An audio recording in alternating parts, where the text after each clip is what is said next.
Beast, Chapter 1. Carball's yellow eyes sparkled as a shaft of sunlight glanced off the rock. The immense beast didn't blink or squint. The sunlight no longer dazzled and blinded as it had when he was of this mortal world.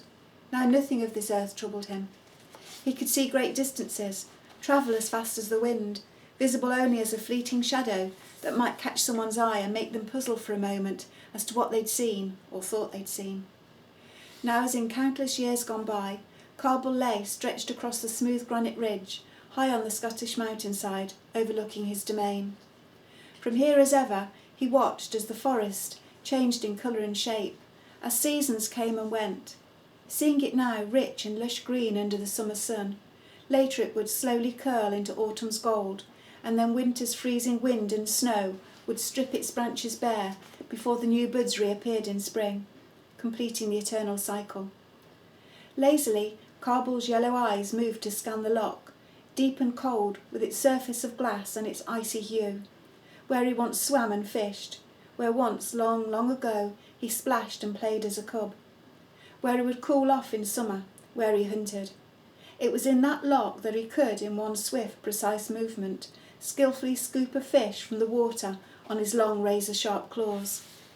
Now there was no need for him to cool down in the heat of summer, or find warmth when snow fell. Now he had neither hunger nor thirst to satisfy. The spirit world had no mortal needs. Yet sometimes Carball was overcome with the urge to feel and taste and kill again. He was a hunter. He was born with the instinct to kill. That instinct, like his soul, was eternal. Sometimes the need became too overwhelming, and he would summon up every drop of energy within his spirit to grant himself a brief spell of mortality. Too brief, but sufficient to satisfy his cravings for a time. Carball savoured these moments that left his spirit almost wiped out, but it was worth it to feel again briefly the warm earth beneath his paws, to taste of crystal clear stream water, to enjoy the thrill of the hunt, and finally the tearing and devouring of fish or flesh. Stretched out now on his ridge, overlooking his valley, something caught his eye. Far, far below, on the outskirts of the forest, there was movement. Humans. As he watched, a low, almost silent growl purred from his jaws, and he slunk lower onto his belly. The instinct always there. That too, like his spirit, had not died. Humans often came to his valley, usually when the sun was at its hottest. They would stay a while, making their noises, flattening the grass and burning the wood from the forest. Then they would leave, and the valley, with its silence and beauty, would once again be his.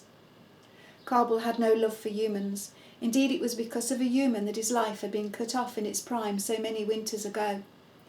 At the memory, Carball threw back his head, and a high-pitched howl echoed out across the valley. To anyone listening, it would have sounded like the howl of the wind, but still a hawk launched itself swiftly off the rock face and flew high into the cloudless sky. Carball's attention returned to the humans, and something stirred within him.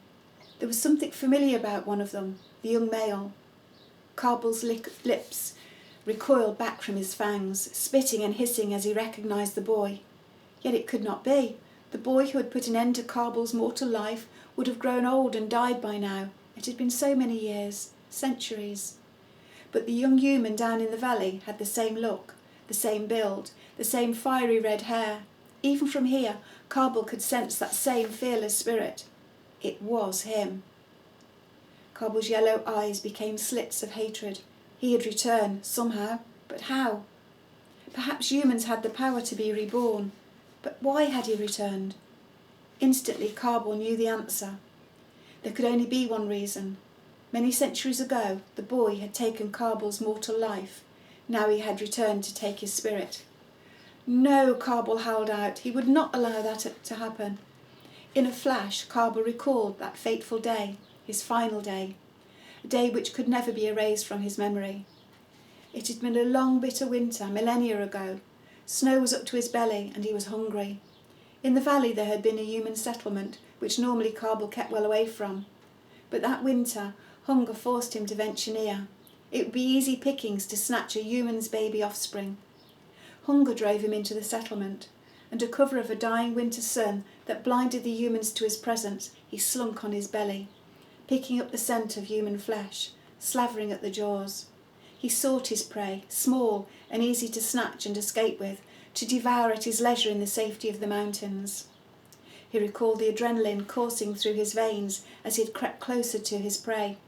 A female baby human, wrapped in blankets and lying in a cot just inside a tent. Kabul had moved silently, yet somehow the infant sensed his presence and began to scream, a terrified high-pitched cry that alerted other humans. Kabul knew he had to move quickly. He sprang towards his helpless prey, but from nowhere rushed a boy with flaming red hair and piercing grey eyes, a boy with no fear, and a dagger in his hand. Jumping in front of the baby human as Kabul sprang, the boy thrust the dagger clean into the beast's heart. Kabul's spirit was ejected violently from his mortal body, and he witnessed his own lifeless, bleeding carcass drop into the snow. The face of the boy without fear was etched into his soul, and now, as Kabul looked down into the valley, he saw that same face, recognised that same fearless spirit. But this time the boy would not win the battle. This time he, Kabul, would be victorious. This time Kabul would kill first. His spirit flared within him. The power and strength was still there to be called upon. He stretched out his massive paws, and his razor-sharp claws unfurled, slicing clean through the rock, yet leaving no imprint. He curled his black lips, and two long white deadly fangs glinted in the sunlight. Throwing back his mighty head, he roared a silent, fearsome roar towards the heavens. Nearby a bird took flight, screeching and protesting against the unknown, unsettling movement in the wind. Then, barely noticeably, a tiny pebble fell from the ridge, dislodged by an invisible presence. It rolled and bounced all the way to the valley floor.